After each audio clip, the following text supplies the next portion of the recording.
NFL Top 100 list, voted on by the players exclusively.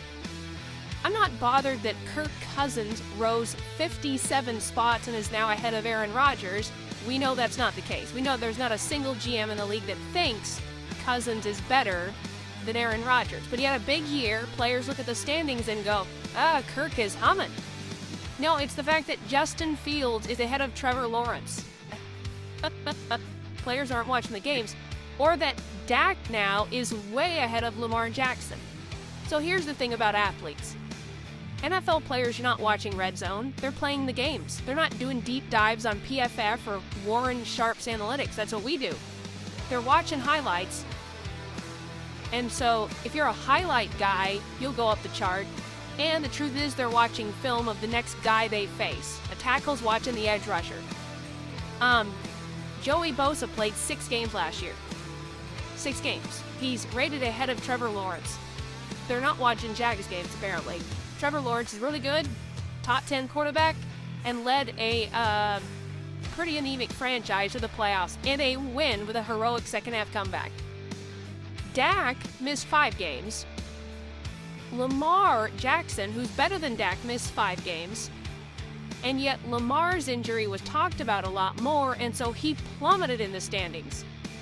Well, Dak missed 5 games, and the Cowboys went 4-1 when Dak was out. Did you watch the Ravens offense? When Lamar was missing, it dried up. 24 points a game to 13. Basically 50% of the offense left. Dak left, Cooper Rush filled in. Cooper Rush filled in, and it was the same team. They're not watching the games. And it's not their job.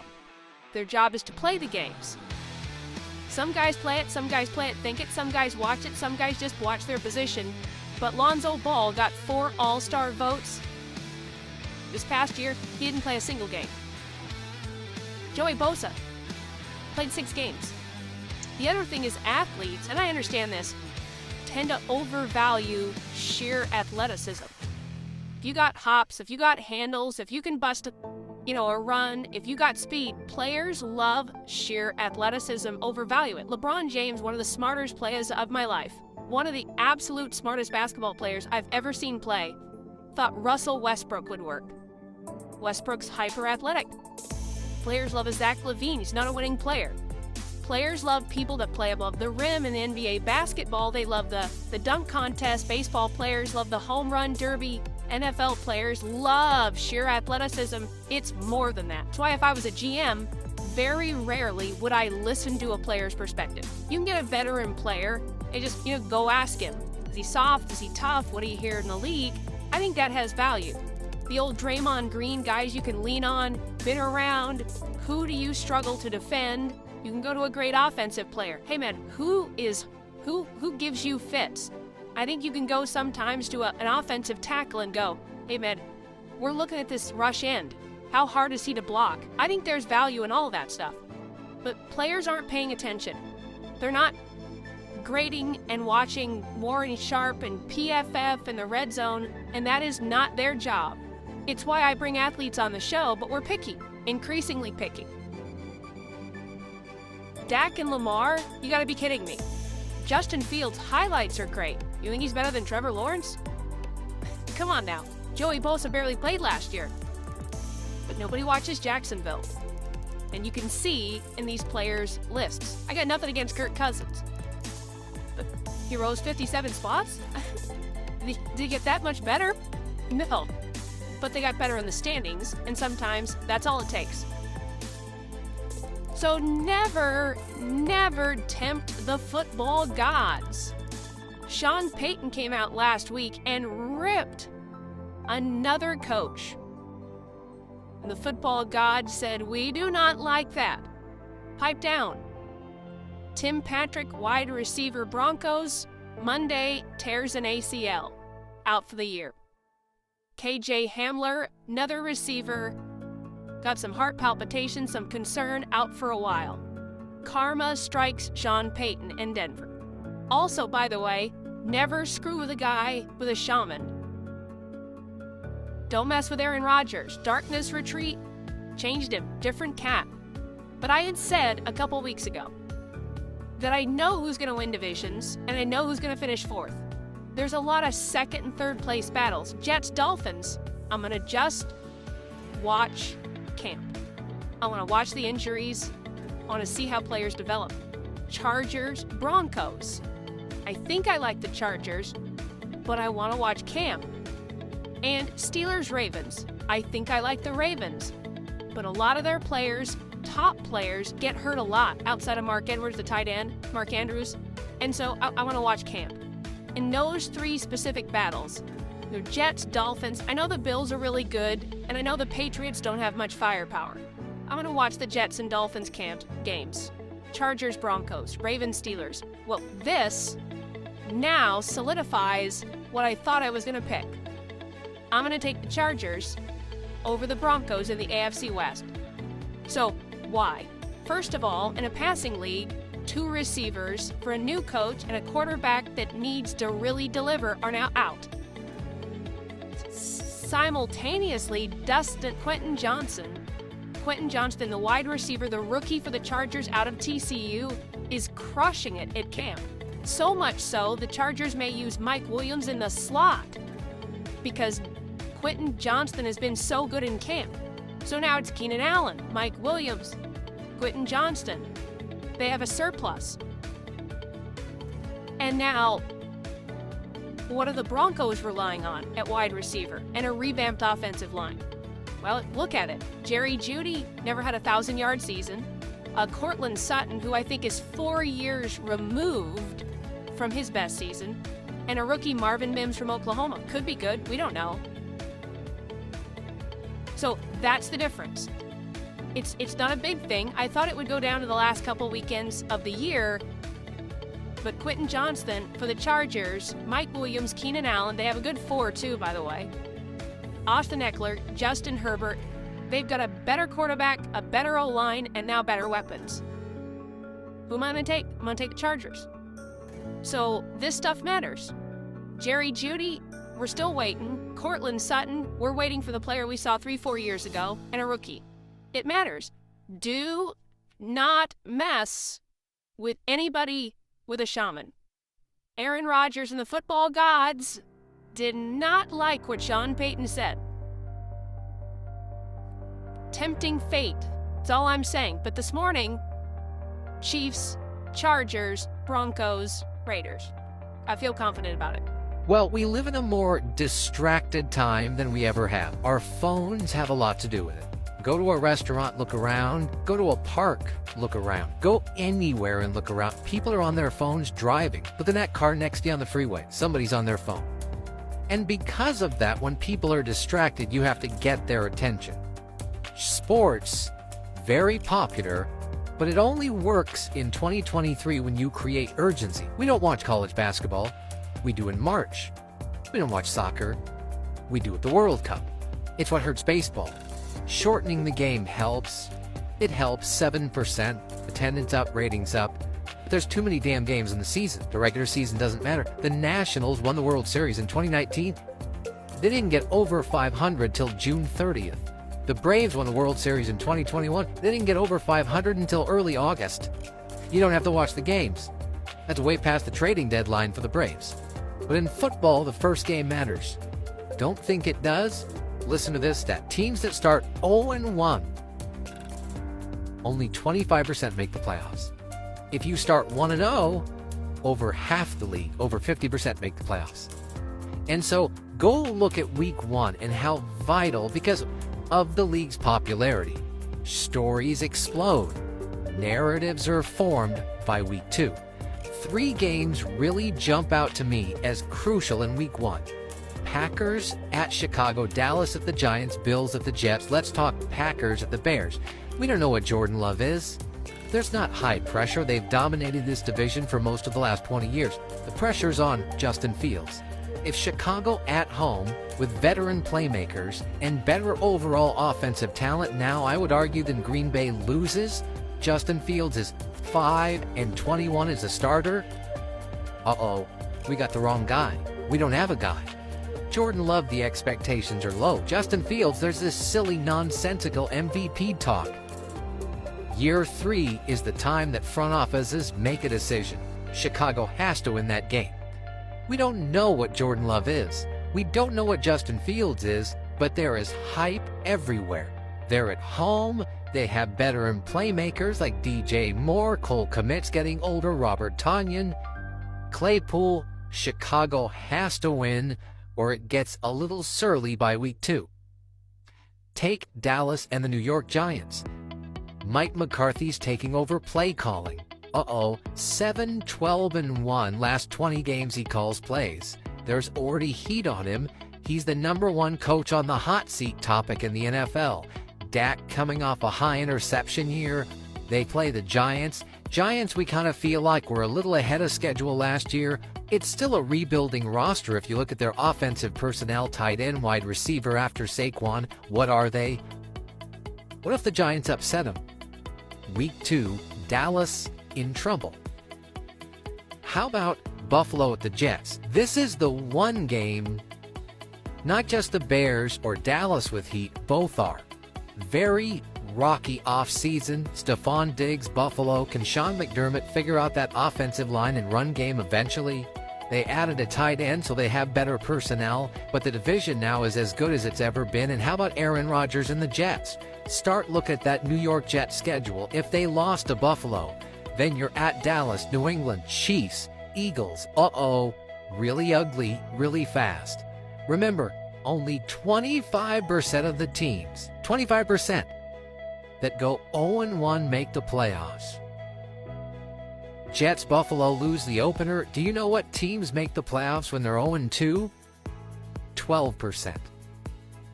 The NFL has always had more urgency than baseball. Duh. But the nation has never been more distracted. It's different now. Football had more urgency than baseball in the 70s. We still watch baseball. We weren't as distracted. We're not on our phones. You're driving right now, listening on radio in America. Look to your left and right. Somebody's looking at their phones driving. That would have sounded absurd 15, 20 years ago. So, week 1 of the NFL matters a lot, and I think that's the secret sauce to sports and sports success and why the league is pulled away from others. All right, this is interesting. So, words matter. Sean Payton got in trouble last week. Not in trouble, but a lot of pushback. Because words matter, and he ripped Nathaniel Hackett.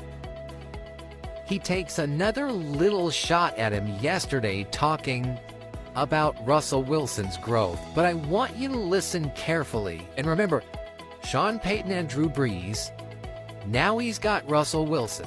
Each day you start again with the corrections. Did he ever say that about Drew Brees?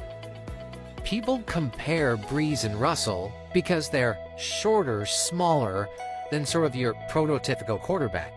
But they're totally different players. Brees was the great pocket passer, super accurate, get the ball out quickly, always made the right read. Sean Payton viewed him as reliable, predictable, and accurate distributor of his genius. Very much Montana to Bill Walsh. Accurate, got it out quickly, made the right read. Perfect for Sean Payton and Bill Walsh. Russell Wilson's different. He's an ad-libber, often prefers the rainbow deep ball, often better out of pocket. He and Drew Brees are not comps. That is not Brees, and I think it's interesting. Listen to the quotes by Sean Payton. I do not remember Sean Payton ever saying about Drew Brees, "I'm pleased with his progress." You look at film and you start again with the corrections. So when Sean Payton fired off last week, Aaron Rodgers made a point, and maybe he was right, of saying it sounds like he knows it's going to be rough, it's kind of insecure, it's sort of protecting you in case things go awry. Russell Wilson needs to be molded and shaped by Sean Payton. Drew Brees did not. We often lump quarterbacks based on size. This guy's small, that guy's small. Kyler Murray and Russell Wilson is a reasonable comp. But I could make an argument Drew Brees is more Kirk Cousins. Sit in the pocket, don't ad-lib, get the play, make the throw, get it out quick. Now, Brees is better than Cousins, and Russell's much better than Kyler Murray historically. But it is interesting, If you look now, Tim Patrick's gone, KJ Hamler, the shots at Nathaniel Hackett. Is Sean Payton seeing or realizing this is different? We had Sean Payton on the couch about 6 months ago. He talked about, I asked him, hey, if you went to Denver, what would you do with Russell Wilson? I'd want to cut up of all Russell's past plays of 30 or more yards from the field, and I'd want to see, are there some schemes that he felt very comfortable with? Like, I know that they did a great job in Seattle of bringing him off of a naked boot. Then I'd want to look at another film of his red zone touchdown passes inside the 20. And so what I'm asking for from assistants is I'm asking for some of his greatest hits, and to make sure that we have those song lyrics available, and no, let's put them in. Now he's missing 2 receivers, KJ Hamler, Tim Patrick tore an Achilles, and the comments are, if nothing else, interesting. Watch film, nuances, making corrections. Russell Wilson clearly, for what Sean Payton knows and does, has to be molded and shaped. Not there yet. So we thought about this morning the 7 wonders of the sports world. You've heard the term the 7 wonders of the world. The 7 wonders. Now, some of these are not yet in their prime, some in their prime, some out of their prime. But the 7 wonders of the sports world. We would say number 1 would be the greatest young soccer talent of all time, Kylian Mbappe. Won a World Cup for France as a teenager, was the leading scorer in this World Cup, 8 goals. Many believe he'll shatter everything. Some say he's Pele, but more athletic and stronger. He just rejected a $1 billion offer to play for Saudi Arabia. Kylian Mbappe is number 1. Number 2 would be Patrick Mahomes. Right now, in America's most popular sport, highest passer rating in league history, first player in the history of pro football to have multiple championships and MVPs within his first 6 seasons, really now just moving into his prime, 2 Super Bowl wins, 2 MVPs. Literally, we had a guest on earlier talking to scouts around the league. There's him, there's Mahomes, and then even the second best quarterback in the league falls short. He's done it without great defenses. He's done it without great special teams. Patrick Mahomes is 2. Number 3 for me would be arguably the greatest basketball player ever, and that is LeBron James, who on any given night is still an incredibly dominant player. 19 All-Star selections, only player in league history, 30,000 points, 10,000 rebounds, 10,000 assists, and he could have scored far more. Again, what's remarkable is very few injuries. Michael Jordan did not age this well. Magic left the sport early, so did Larry Bird. LeBron, the size, the commitment, the layering, the Swiss Army knife in the history of the sport. Number 4 has to be a baseball player that we talk about a lot, Shohei Ohtani. It's incredible. He leads baseball in power stats and allows hitters as a pitcher to hit just 185. So he's arguably the best pitcher and the best power hitter in baseball. It's remarkable. First player to ever throw a shutout in the first game of a doubleheader and then hit multiple home runs in the second game. He runs, he's got power. It's amazing how he generates the power, and he's only 210 pounds. There's nothing like it. Babe Ruth did not simultaneously, for any extended period of time, hit and pitch. Ohtani at some point may make a choice, but he remains dominant. Number 5, Lionel Messi. Again, with Pele, the great soccer talent, 26 World Cup matches, won the World Cup with Argentina, second leading scorer in this World Cup, 7 goals, 1 assist. He's an all-timer. I think number 6 is a player that is remarkably still underrated, Steph Curry, the greatest shooter in league history, 4-time champ, 6 finals last 9 years. He's as selfless as any great player of all time.